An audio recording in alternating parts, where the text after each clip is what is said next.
thing is this. We see that the law of God is perfect. It's perfect. Look here in verse 17. Do not think that I've come to abolish the law or the prophets. I've not come to abolish them, but to fulfill them. In other words, when I talk about the law being perfect, as the psalmist says, the law of the Lord is perfect, reviving the soul.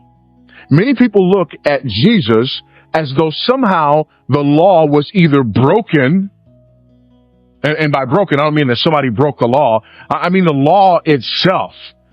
It's either, it was broken, it's something that's broken, something that didn't work, or that the law was sort of plan A, and then Jesus comes and he's plan B. Jesus says, I didn't come to abolish the law.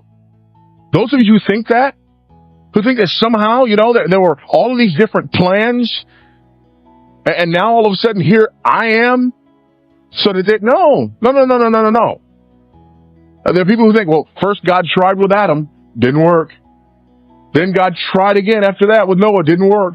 Then he tried with the patriarchs, didn't work. Then he tried with Moses and the law, didn't work. Then he tried with David and the kings, didn't work. Now, finally, there's another plan that God has, and finally this one is going to work. As though somehow, there was something wrong or something broken about the law of God. Far from it. Jesus said, I didn't come to do away with the law. He didn't even come to fix the law. He didn't come to do away with it. He didn't come to fix it. Why? Because he didn't need to. The law of God is perfect. It doesn't need fixing. The law of God has always been perfect. The law of God will always be perfect. The law of God is perfect because the God of the law is perfect. So whatever our attitude toward the law, and for many of us, that's a problem. Here's another reason that we have difficulty. Because we have this sort of radical dispensational view of salvation. And by radical dispensational view, I'm not talking about just that theological construct, but here's what many Christians believe. Many Christians believe that the saints in the Old Testament were saved by keeping the law, but then after Christ, you're saved by faith. This is what many Christians believe.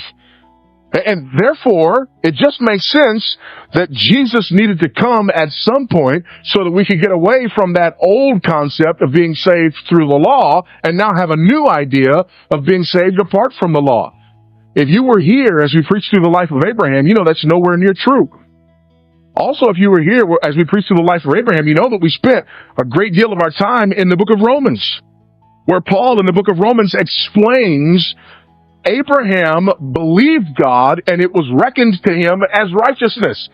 Why was Abraham righteous? Why was he saved? How was he saved? By faith. How were the saints in the Old Testament saved? By faith.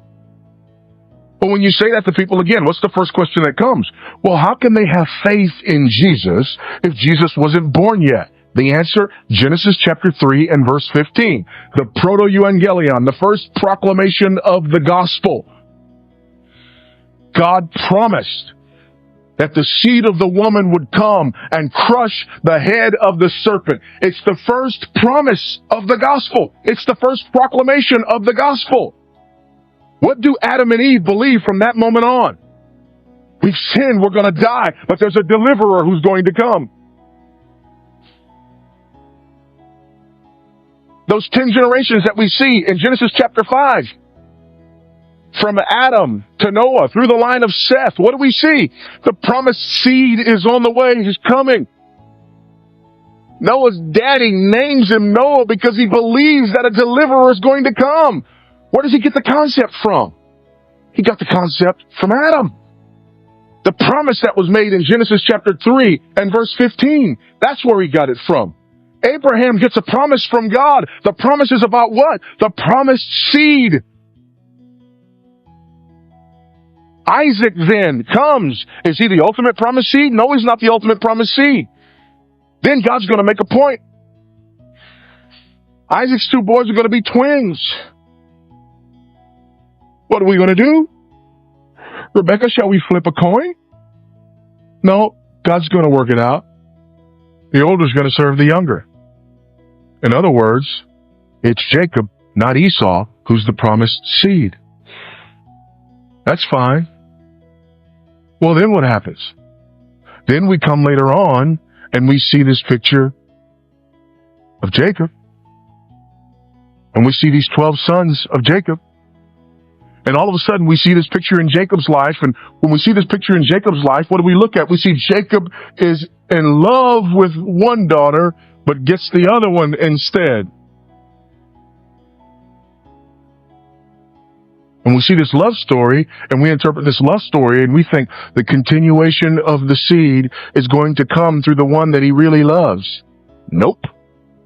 The continuation of the seed was through the wife he didn't even want.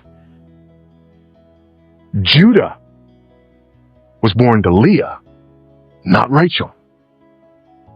And Jesus Christ is the Lion of the tribe of Judah, not Joseph. We come all the way to David.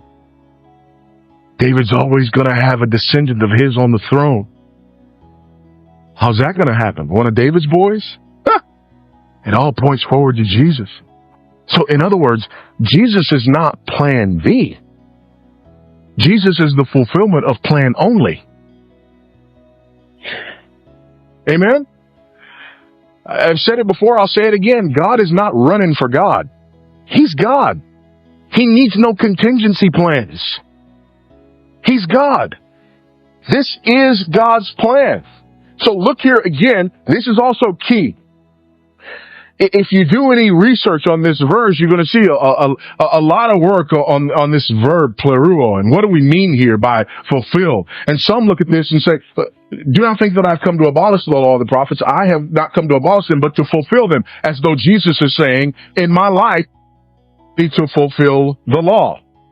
That's not the point he's making in that verb. This is an eschatological statement. Jesus says the law and the prophets were pointing to me. That's what he's saying. I'm the fulfillment of these things. The law is perfect. The law doesn't need my help. The law is perfect. And it perfectly anticipated me. It perfectly pointed to me. So the first thing we need to understand, if we're going to understand God's law in light of the kingdom, is that the law is perfect. There is nothing wrong with the law. Listen to what John Calvin said. Christ, therefore, now declares that his doctrine is so far from being at variance with the law, that it agrees perfectly with the law and the prophets, and not only so, but brings the complete fulfillment of them. Jesus is saying here, I'm not at odds with the law. And the law is not at odds with me. There's nothing wrong with the law. The law is perfect. That's hard for us to hear because that's not what we get in modern American evangelicalism. Law, bad. Grace, good. The law is perfect. The law is wonderful. Listen to what Mouse says about this same idea. To the pious Jew, the law was perfect and unchangeable. Jesus' life and teaching appeared to many to indicate a lower view of the law. He healed on the Sabbath, failed to perform ritual duties, and was lax in observing religious feasts. It was necessary, therefore, for Jesus to point out at the beginning of his sermon the relationship of his teaching to the law. Because of what he's about to do, and again, Sermon on the Mount, his teaching, comes before what he's doing.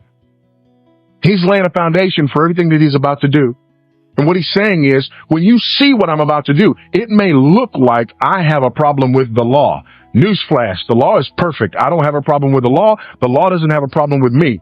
The one with the problem is you. You think you understand the law, but you have none whatsoever. So the law is perfect. Secondly, not only is the law perfect, but the law is also timeless. Look at verse 18. For truly I say to you, until heaven and earth pass away, not an iota, not a dot. Again, the smallest letters in the Hebrew alphabet. Not the smallest stroke, not a breath mark will pass from the law until all is accomplished. The law is timeless. So again, the idea that there was this time or this period where we needed the law, now all of a sudden there's this time or this period when we don't need the law. Not only is that incorrect, but it's a direct contradiction of the teaching of Jesus himself. Jesus says the law is timeless.